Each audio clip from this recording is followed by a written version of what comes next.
The willow is what we walk beneath. The willow efforts down, down, its branches like great arms from some stumbling grandmother with her shoulders maladjusted and a hand springing forth before your nose to be smelled, saying, "This is where I've been. This is what I've done to feed you. This is what I haven't written. This is what only my skin can say."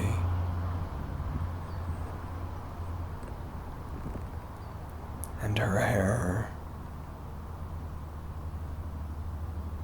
growing down,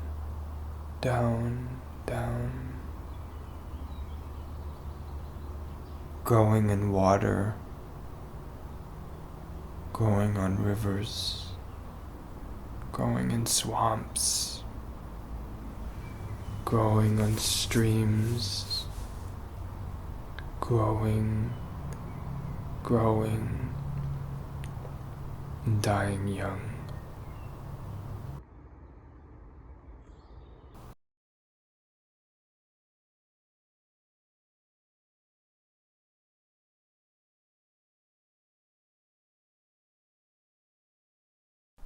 W dzieciństwie często powracał do mnie we śnie pewien koszmar, że ktoś chce wtargnąć do naszego mieszkania. Najpierw słyszę, jak szturmuje drzwi na dole kamienicy, potem wiem, że muszę w porę zamknąć żelazne drzwi do mieszkania. Aby to jednak zrobić, muszę najpierw przesunąć rygiel w drewnianych drzwiach, otworzyć je, wyjść na klatkę schodową, zamknąć dwuskrzydłowe żelazne drzwi na tyle dokładnie, aby rygiel wszedł w szczeliny zamknięcia. Robię to w pośpiechu, bo słyszę, że ktoś z hukiem rozwalił drewniane drzwi na dole. Ma ciężkie narzędzia, chyba siekierę. Wchodzi po schodach. Jeśli nie zamknę żelaznych drzwi, nie ochronię drewnianych drzwi przed siekierą. Ten ktoś mija pierwsze piętro, zakręca, idzie na drugie. Udaje mi się mocno dociągnąć żelazne drzwi, dlatego nigdy nie zobaczę, kto to jest. Ten sen o Chrzanowie wraca do mnie w kolejnym mieszkaniu, w którym mieszkałam, zarówno w Krakowie, jak i w Berlinie. Nigdy nie dowiaduję się, czy udało mi się spuścić rygiel.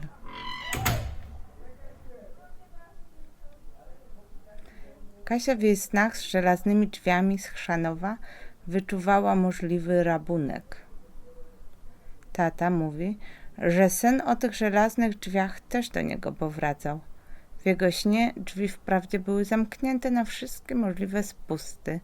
Mimo to postaci przechodziły przez nie bez problemu, czy raczej przenikały. Najpierw przez te żelazne drzwi, następnie przez drewniane. Interpretacja taty. Nawet podwójne drzwi nigdy nie dały mu pewnego poczucia bezpieczeństwa. Powiedział też, że zawsze marzył o zakorzenieniu się, ale twierdzi, że mu się to nie udało. W kamienicy, w której moja rodzina wynajmuje mieszkanie od 1949 roku, na dole, tuż za drzwiami wejściowymi, na podłodze była data 1933. Teraz już jej nie widać.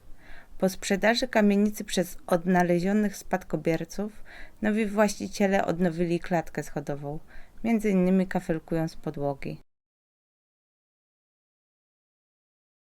Płaczące wierzby też posadziła babcia na cmentarzu, gdzie umarła moja prababcia i tam, gdzie był dziadek, rosła wierzba. Nie wiem, czy ona jest nad grobem, chyba nie, chyba ją też je wycięto, gdyż bano się, że one spadną, przewrócą się, także nie ma tej wierzby, ale to były, zawsze babcia mówiła płaczące wierzby, jakby taki symbol właśnie płaczu, żałoby, ale też jakiejś takiej nadziei, bo one niosły w sobie taką nadzieję, zieleniły się zawsze wiosną pierwsze i to było takie zawsze emocjonalne.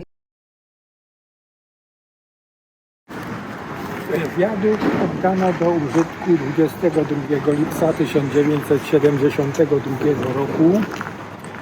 No ale nie pamiętam, czy to było w roku 70 czy w 71, ale raczej w 70 w wakacje, jak kopano tutaj pod wykop, pod tą stopę, pod tą podporę wiaduktu. To gdzieś było 2,5 metra głęboko i o wiele szerzej niż to jest tutaj na wierzchu. Tam jest taka stopa betonowa.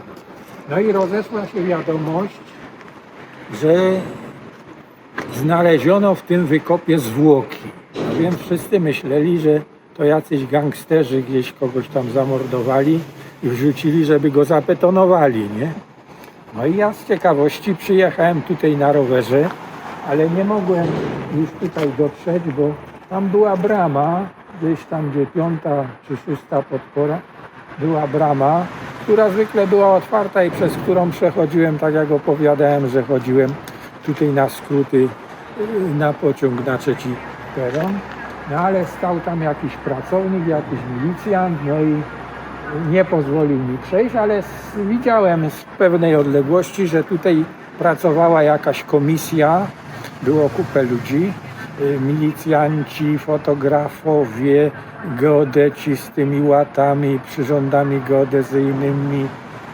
2 księża byli tu od salwatorianów, nawet w tej komisji, no i tu się przyglądali, co tutaj się dzieje. No i później, jak chodziłem, bo wtedy na studia już chodziłem, do Krakowa jeździłem i też chodziłem właśnie tędy na skróty, no bo wiaduktu nie było, a tam mi się naokoło nie chciało pod most chodzić. No zapytałem robotników, nie? Co to tu była za komisja? A on mówi, no panie, mówi, kości wykopali. Jakie kości? No mówi, Żydów kości, bo tu rozstrzeliwali Żydów. Ja wiedziałem, że rozstrzeliwali. No i co się z tymi kośćmi stało? A no mówi, panie, tu afera była, bo był rabin, mówi, był ksiądz i się spierali, że nie można pochować na cmentarzu żydowskim, bo to mogą być kości katolików, bo ich było 3, nie? Albo odwrotnie, nie można na katolickim pochować, no bo było 87 Żydów, na 3 katolików, jak poznać, czy jest kość żydowska, czy katolicka, nie? No i doszli no mówię, no to gdzie pochowali? No mówi, pokazał mi pan, tu wykopali normalnie dziurę i do tej dziury wsadzili.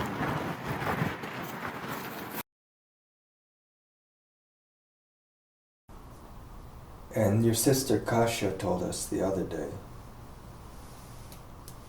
that in ancient Slavic perception of the willow is that demons hide in the weeping leaves while the tree itself grants fertility.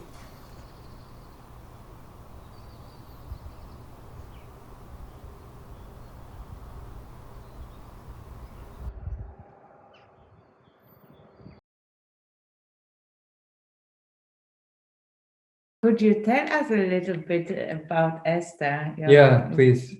I don't know much about her. I know from what my father says in the video, he speaks about the Holocaust, that because they have to move from Germany back to Chrzanów, and then they moved to, they ran out of money and they moved to the smaller flat, and from the smaller flat to the hut, and from the hut to the ghetto, and that's it. But every time, so they moved about 3 times.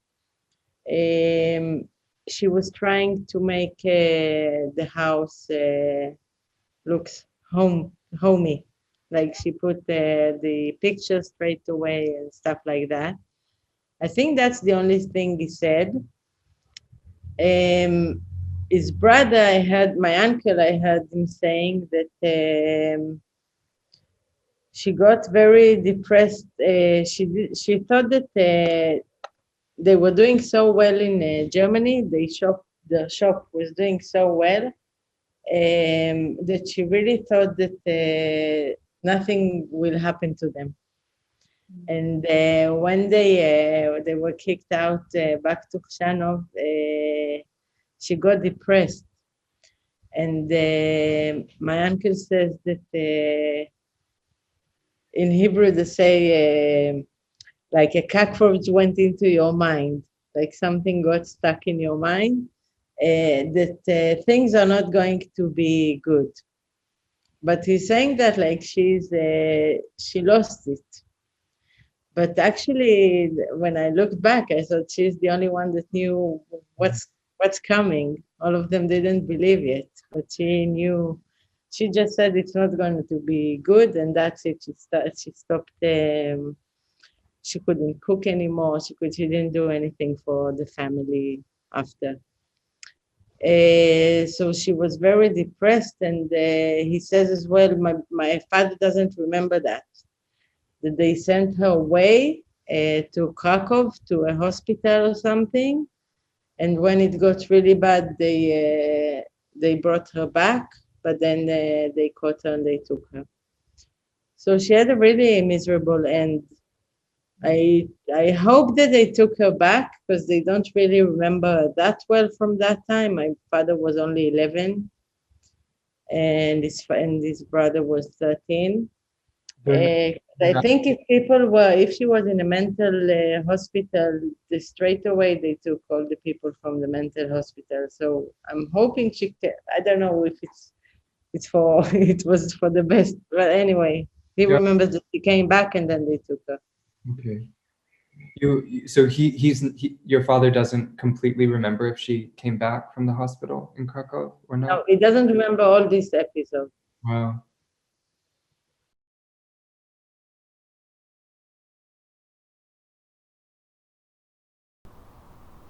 Demons in the branches, fertility in the hole. And in the Psalms, the willow is a site of extreme grief and longing from a place of exile. The Psalms, or in Hebrew Tehillim, praises, have been traditionally recited and used as tools of prayer for women, and recited more generally in times of distress, the facilitation of grief, property of pain relief and fever relief in its bark, demons in its branches, fertility in its whole, and the facilitation of grief for those who sit among it, separated from home.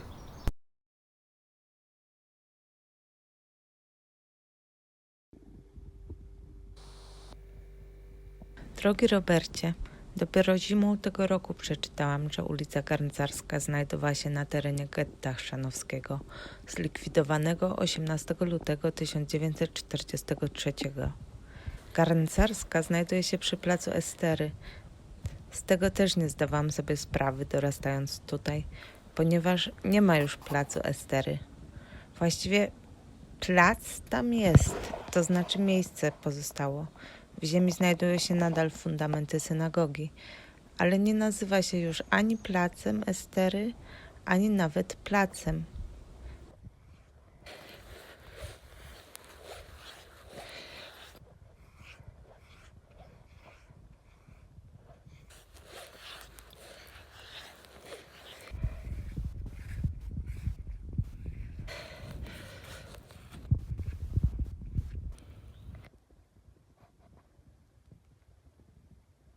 W którym momencie plac przestaje być placem?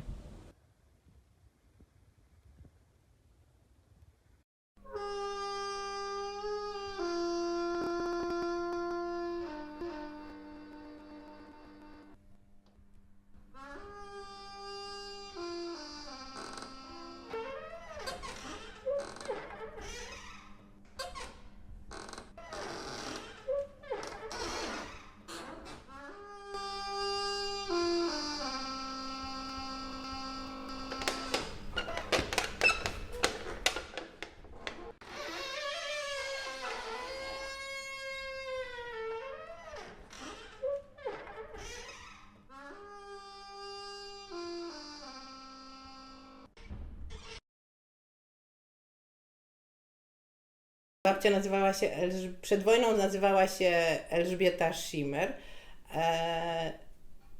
Z domu babcia była Głuska, potem nazywała się po dziadku Elżbietą Schimmer, bo dziadek nazywał się Seweryn Schimmer, ale po wojnie w 1946, gdy dziadek wrócił z obozu, zmienili nazwisko na Głus. To były czasy powrotu Żydów ocalałych i to nie były też bardzo dobre czasy dla tych wracających. Nie byli oni mile witani w różnych miejscach i też to były czasy pogromu kieleckiego. Dlatego dziadkowie postanowili zmienić nazwisko na nazwisko polskie mojej babci, Głuska. Aby chronić dzieci przede wszystkim. Mój tata wspomina zawsze, mimo to gdzieś tam w Chrzanowie krzyczeli na niego i na brata: o, idą Schimmery, Schimmery, idą Schimmery. I to było takie wyzwisko. I potem mój tata pytał babci: mamo, ale czy my jesteśmy, dlaczego my się nazywamy Schimmery, czy my jesteśmy Żydami? A babcia: nie, nic, nie, to nieprawda. Zaprzeczali temu. Nie jestem po mamie Żydówką, nie, ale oczywiście zawsze empatyzuję i czuję to. To jest ważna część mojej tożsamości. Z powodu Holokaustu, ale z powodu też takiego czegoś, że zawsze chciałam. Jestem po stronie tych, nie tych, którzy biją, tylko są bici. Jakby to jest taka ważna moja część, że staram się zawsze teraz pomagać uchodźcom już od paru lat. Jakby stoję po stronie bitych.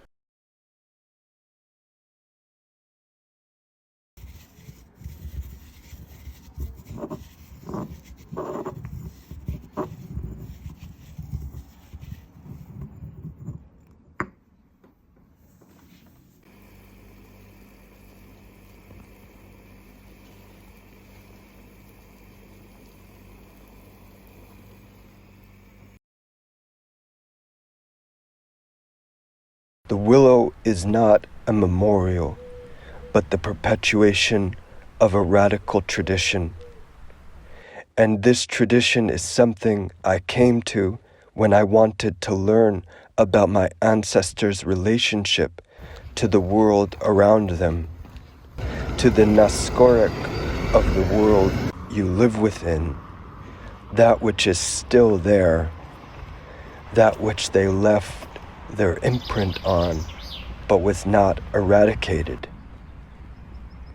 And the willow, of course, is one of this, what they used to heal themselves, and what I know they used to heal others who needed to be healed. Because in the rabbinic responsa of that region, we read of the radical exchange between Jews and their non-Jewish neighbors in matters of healing at the bottom of society, wherein doctors were for those with extreme privilege. This knowledge was transferred between people, practiced between people, whether there were barriers between them or not. It is this matter of radical exchange that continues to exist in the plants and walls, in the trees and streets. When I think about this word naskorik, I'm reminded that the experience of contact, of physical contact, of constant contact between our bodies and the world is a place in which they exist. And the people, the eradicated population of Chrzanów, including those who lived in the building that you grew up in, and that your tata grew up in, and that his parents lived in, lived together, that the Jews of Chrzanów are not just in the hidden places, that their lives are not only hidden, concealed, erased, or in the case of the Great Synagogue that stood in the square, blown up.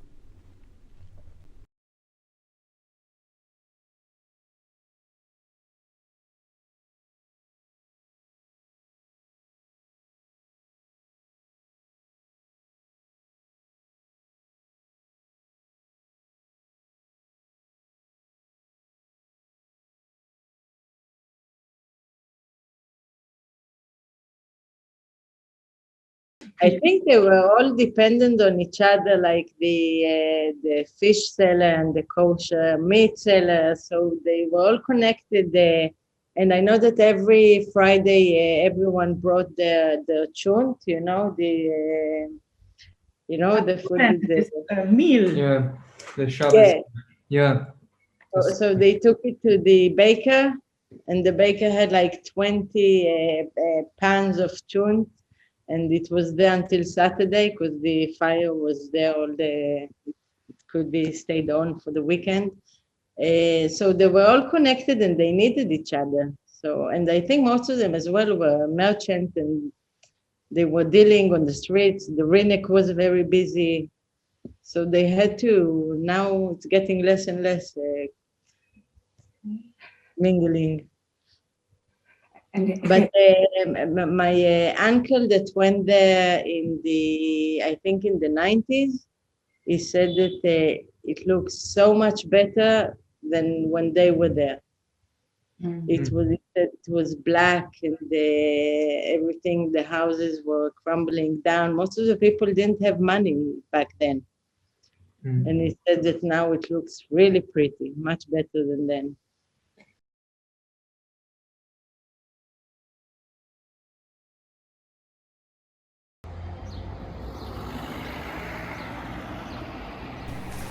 Dear Marta, it's the same night, the second night. I'm wondering how it is I'll leave and go to sleep. What I want to say is that in order for the radical space of healing as a traditional space that exists in the skin of the willow on Esther's Square and throughout everywhere you look, everywhere you are in Chrzanów, in order for its radicalism to be felt, when you speak of the dreams, the nightmares that your family has shared between you over the years, in sleep, of the iron door, of your tata saying that he feels that he has not rooted, that there is a tension, and this tension is obvious for you and for those around you. So I say it, and I'm not sure why I have to say it. Just like there's a tension in the land and the water that I live on the northwest Pacific coast of the United States Empire. There's a tension in the property, in the notion of property. Need I say more? There's a tension in the property. There's a tension in the property. This phrase that I've repeated 3 times means so many things. There's a village in West Jerusalem, a Palestinian village that was depopulated, ethnically cleansed in 1948, and has uniquely remained intact, but overgrown. It's an ancient village. People lived there. People who lived there still live in refugee camps and places throughout the world. And this village is set to be raised and developed. There's a tension in the village. Whether it will be raised or not, the tension will remain. The tension in the property. We say in medical terms that the white willow contains a property which gives it the power to relieve pain. There's a property in the young willow that can be harvested to relieve pain. There's a tension in the property. We know that it's this tension that makes the people you and Kasia have been interviewing tell you to be careful. And so I say this because without this, the radical tradition of exchange and healing practices that's embedded in the land, in the plants, in the trees, in the streets, in the walls, in our hands, cannot be fully felt and perpetuated if we don't name the tension, if we don't name the immense and obvious and pervasive resistance to this tension.